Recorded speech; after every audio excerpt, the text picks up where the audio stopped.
أعوذ بالله من الشيطان الرجيم بسم الله الرحمن الرحيم حميم عين سين قاف كذلك يوحي إليك وإلى الذين من قبلك الله العزيز الحكيم صدق الله مولانا العظيم یا رب صلی وسلم دائما ابدا علی حبیبک خیر الخلق کلہم۔ اس مبارک صورت کا نام سورہ شورا ہے۔ اس مبارک صورت کی 38ویں آیت میں جہاں اہل ایمان کی کچھ صفات بیان کی گئی ہیں، ان میں ایک صفت وَأَمْرُهُمْ شُورَى بَيْنَهُمْ یعنی مسلمانوں کے معاملات آپس میں مشورے سے طے ہوتے ہیں۔ اسی مناسبت سے اس مبارک صورت کا نام سورہ شورا قرار پایا۔ یہ بھی صورت مکی دور میں جب مادی حیثیت سے مسلمان بہت کمزور تھے، کفار کی زیادتی اور ظلم کا شکار بنے ہوئے تھے، اور یہ حامیم ان 7 صورتوں میں سے تیسری صورت ہے جن کے متعلق پیغمبر علیہ السلام نے فرمایا کہ حامیم 7 جہنم کے 7 دروازوں پر ہوں گی۔ فرمایا اب جو بھی حامیم کو پڑھتا رہے گا، حوامیم کو اس پر ایمان لائے گا، اللہ تعالیٰ ان کی برکات سے انشاءاللہ اس کو جہنم کے 7 دروازوں سے محفوظ رکھیں گے۔ اس مبارک صورت کی ابتدا توحید کے عظیم بیان سے اس طرح فرمائی گئی کہ اللہ تعالیٰ نہایت زبردست بڑی حکمت والا ہے، بڑے اعلیٰ شان و شوکت کا مالک ہے۔ زمین و آسمان کی تمام چیزیں اسی کی ہی ہیں۔ اسی کی رفعت اور عظمت کی وجہ سے کچھ بعید نہیں کہ آسمان پھٹ پڑے، اس لیے اس کے فرشتے ہر وقت اللہ کی حمد و تسبیح کرتے رہتے ہیں۔ وَيَسْتَغْفِرُونَ لِمَنْ فِي الْأَرْضِ اور زمین والوں کے لیے اللہ سے مغفرت کی دعائیں کرتے رہتے ہیں۔ پھر سمجھایا گیا کہ انسان کا حقیقی کارساز رب العالمین جو وحدہ لا شریک لہ ہے۔ فرمایا پھر شرک انتہائی نازیبہ حرکت ہے۔ مشرکین کے کفر و شرک سے جو پیغمبر علیہ السلام کو تکلیف ہوتی تھی، اس پر آپ علیہ السلام کو تسلی دی گئی کہ آپ ان کے ایمان نہ لانے سے رنجیدہ نہ ہوں، آپ کا کام صرف تبلیغ ہے، اور اتنے متفکر ہو کر اپنے آپ کو تکلیف نہ دیں۔ پھر پیغمبر علیہ السلام کو ہدایت دی گئی کہ آپ مکۃ المکرمہ اس کے آس پاس رہنے والوں کو دین کی تبلیغ کرتے رہیں۔ آپ کا کام ان کو قیامت کے دن سے ڈرانا، برے اعمال کے نتائج سے آگاہ کرنا ہے۔ باقی ایمان لانا نہ لانا یہ تو مشیت الہی پر موقوف ہے۔ اللہ تعالیٰ جب چاہیں تو سب جبراً ایک ہی ملت کے پیروکار ہو جائیں، لیکن فرمایا یہ رب العالمین کو منظور نہیں ہے۔ حکمت خداوندی کا تقاضا کہ امتحان ہو، اور اگر اس طرح جبر کیا جائے تو امتحان کا مقصد فوت ہو جائے گا۔ فرمایا دنیا میں ہر ایک کو آزادی دی گئی ہے، لوگوں کو اچھا برا اپنانے کا اختیار دے رکھا ہے۔ بہرحال قیامت آ کر رہے گی، سب مردوں کو زندہ کر دیا جائے گا، ان کو جزا اور سزا دی جائے گی، وہاں سب کا فیصلہ ہو جائے گا۔ دوسرے رکوع میں یہ بتایا گیا کہ جو لوگ دین حق میں توحید و رسالت میں اختلاف کرتے ہیں، ان کا فیصلہ اللہ کے سپرد ہے، جو زمینوں آسمانوں انسانوں جانوروں کا پیدا کرنے والا ہے، جس کے اختیار میں آسمان و زمین کی کنجیاں ہیں، جو دنیا میں جس کے لیے چاہے روزی فراخ کر دے، جس کے لیے چاہے تنگ کر دے، ہر چیز کا پورا جاننے والا ہے، جس نے انسان کے لیے ایک ہی دین بنایا ہے۔ جتنے بھی انبیاء علیہ السلام دنیا میں تشریف لائے، وہی اسی دین حق کی دعوت دیتے رہے۔ توحید میں تو سارے، بلکہ اصول اور عقائد میں تو سارے متفق تھے۔ یہ جتنے اختلافات یہ لوگوں کے اپنے ہی پیدا کیے ہوئے ہیں، لہذا اہل ایمان کو چاہیے اسی دین حق کی دعوت دیتے ہی رہیں، اس پر خود قائم رہیں اور ان اہل باطل کی خواہشات کی پیروی نہ کریں، چونکہ اہل ایمان کی زندگی کا مقصد ہی دین قائم کرنا ہے، نہ کہ نعوذ باللہ اختلاف تفرقے بازی۔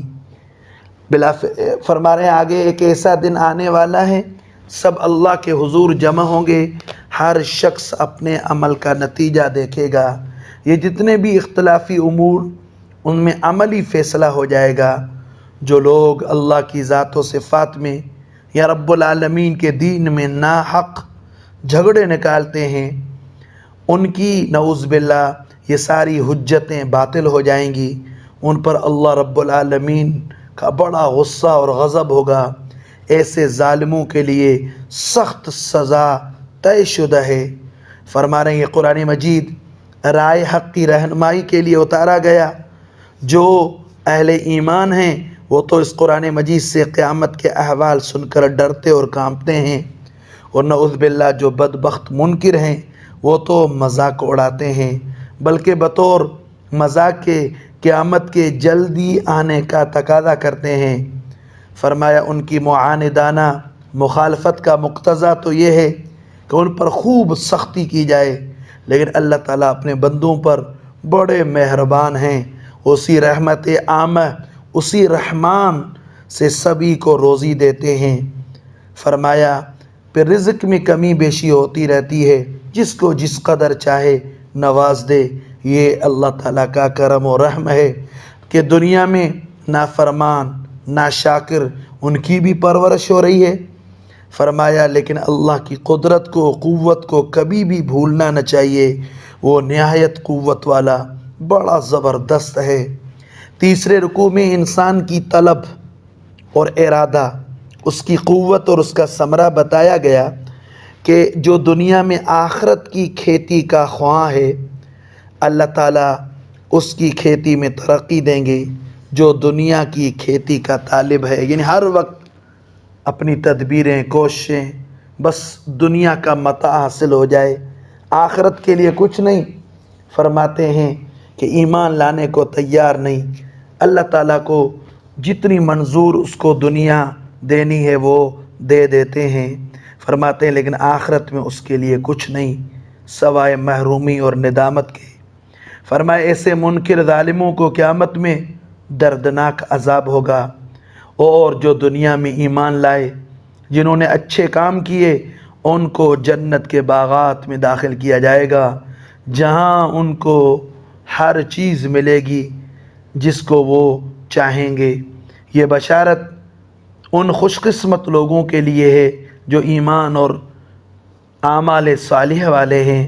پھر پیغمبر علیہ السلام کو مخاطب فرما کر اس طرح فرمایا گیا کہ آپ علیہ السلام ان مشرکین سے جو آپ کی تبلیغ سے بھڑکتے ہیں کہہ دیجئے کہ تم سے اس تبلیغ پر میں کوئی معاوضہ تو نہیں مانگتا کہ تمہارے لیے مشکل ہے، ہاں الا المودۃ فی القربى، صرف وہ قرابت رشتہ داری جو میرے اور تمہارے درمیان ہے اسی کا واسطہ دے کر محبت چاہتا ہوں، تم ٹھنڈی دل سے میری بات کو سنو اور مجھے ناحق ایذائیں نہ پہنچاؤ۔